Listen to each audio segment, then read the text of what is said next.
Mary pours perfume on Jesus at Bethany. It was 6 days before the Passover feast.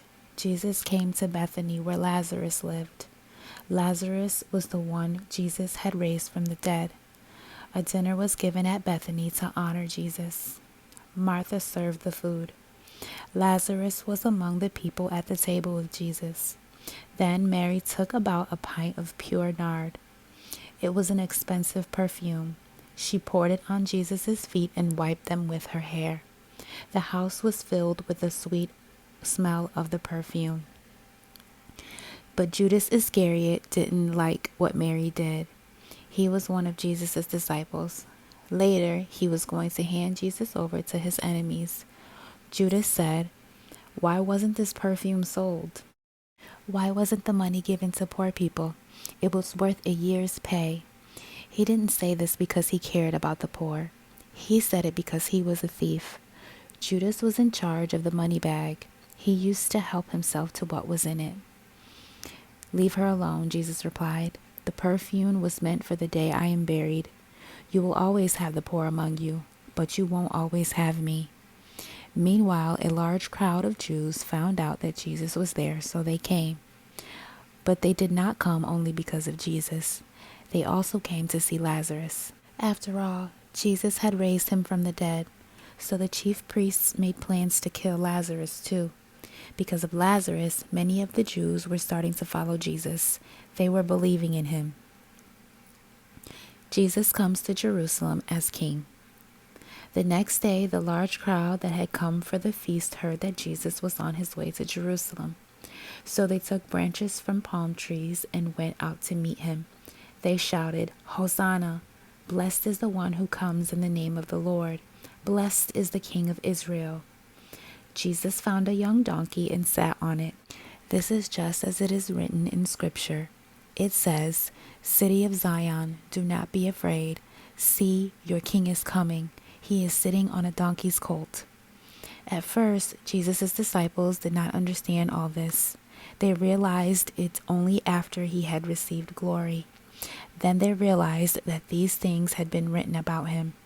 They realized that these things had been done to him.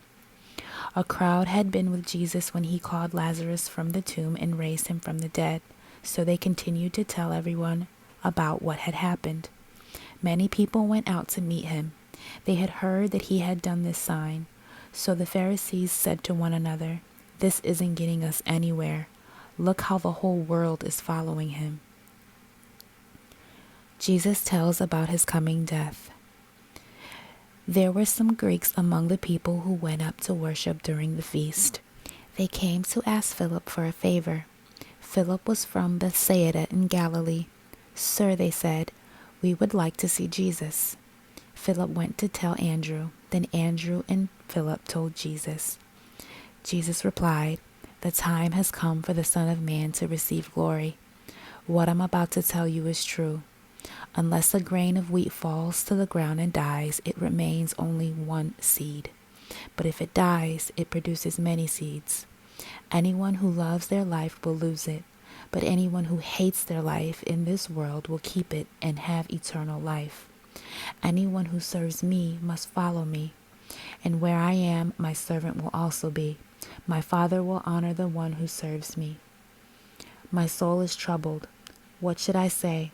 Father, keep me from having to go through with this? No. This is the very reason I have come to this point in my life. Father, bring glory to your name." Then a voice came from heaven. It said, "I have brought glory to my name. I will bring glory to it again." The crowd there heard the voice. Some said it was thunder.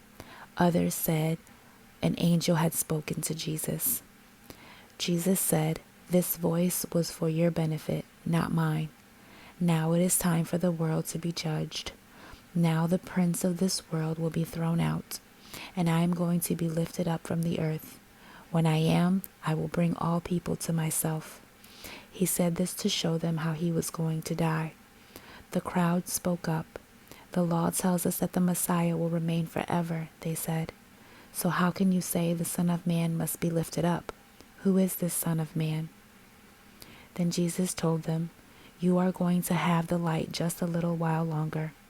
Walk while you have the light. Do this before darkness catches up with you. Whoever walks in the dark does not know where they are going. While you have the light, believe in it. Then you can become children of light. When Jesus had finished speaking, he left and hid from them. Some Jews believe and some don't. Jesus had performed so many signs in front of them, but they still would not believe in him. This happened as Isaiah the prophet had said it would. He had said, "Lord, who has believed what we've been saying? Who has seen the Lord's saving power?" For this reason, they could not believe. As Isaiah says in another place, "The Lord has blinded their eyes. He has closed their minds, so they can't see with their eyes. They can't understand with their minds. They can't turn to the Lord. If they could, he would heal them." Isaiah said this because he saw Jesus' glory and spoke about him. At the same time that Jesus did those signs, many of the Jewish leaders believed in him. But because of the Pharisees, they would not openly admit they believed. They were afraid they would be thrown out of the synagogue. They loved praise from people more than praise from God. Then Jesus cried out, "Whoever believes in me does not believe in me only. They also believe in the one who sent me. The one who looks at me sees the one who sent me. I have come into the world to be its light, so no one who believes in me will stay in darkness. I don't judge a person who hears my words but does not obey them. I didn't come to judge the world. I came to save the world. But there is a judge for anyone who does not accept me and my words. These words I have spoken will judge them on the last day. I did not speak on my own. The Father who sent me commanded me to say all that I have said. I know that his command leads to eternal life, so everything I say is just what the Father has told me to say."